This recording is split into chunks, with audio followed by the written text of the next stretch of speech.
Hey revolutionaries, Yelena here. I have a question for you today. Have you ever had a moment where whether it was in your business or in your relationship where you took that next big step and despite having, insurmountable fears and uncertainties, you took that emotional risk and you put yourself out there and to be met with the following morning coming from this huge high to this crash, and where you're, in the words of Kevin Hart, where you feel, oh my God, no, no, no, no, no, no, no, no. And you're thinking to yourself, oh my God, why did I do that? Why did I say that? What was I thinking? And you felt so embarrassed, so emotionally exposed and vulnerable that you just wanted to hide behind a rock. Well, apparently it's a thing. Go figure. Brene Brown actually came up with the concept called vulnerability hangover. So what that actually is when after you put yourself out there, or wear your heart on your sleeve and expose your deepest vulnerabilities, you're more likely to feel this emotional hangover.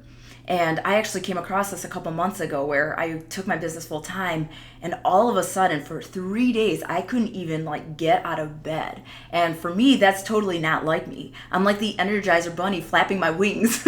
So for me to experience this 180-degree mood change, I was like, whoa, what's going on?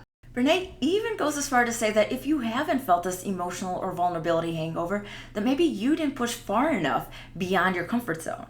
One of the biggest benefits is when we expose and face our deepest vulnerabilities, we actually invite more purpose and meaning into our lives. So it's pretty huge.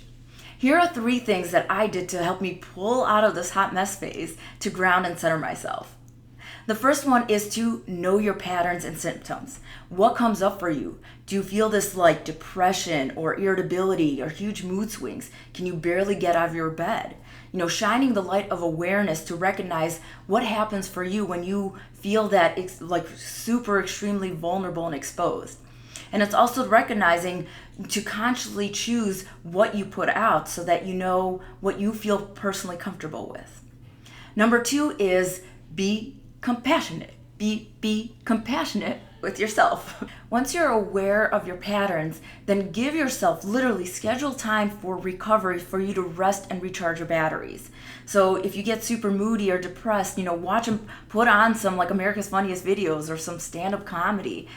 Go for a walk and get some fresh air. Throw in some high intensity workouts. Do whatever, depending on what happens for you and what shows up for you.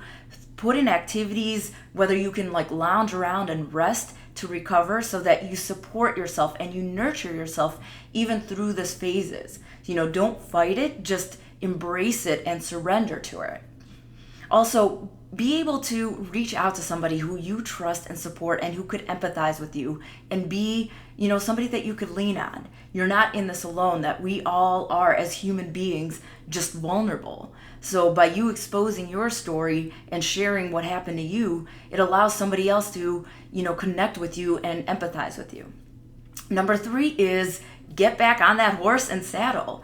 Do it again and keep exposing yourself and your vulnerabilities and pushing outside your comfort zone, because that is how you build resilience. If there's anything that I learned in my lifetime, is you don't know how strong you are until being strong is the only choice you have.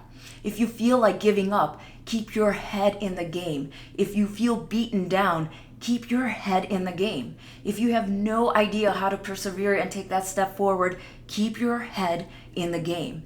If there's anything in your body that says you're on the right path, stick with it, because trust me, you got this. As always, I'd love to close with an inspirational quote. The harder the conflict, the more glorious the triumph. What we obtain too cheap, we esteem too lightly. It is dearness only that gives everything its value. I love the man that can smile in trouble, that can gather strength from distress and grow. By Thomas Paine. If you love this video, share it with somebody who needs to hear this message. Also, in the comments below, I'd love to hear from you and how you handle vulnerability hangover. Always keep radiating your beautiful light to the world, living life with passion, purpose, and meaning. With love and belief in you, Yelena.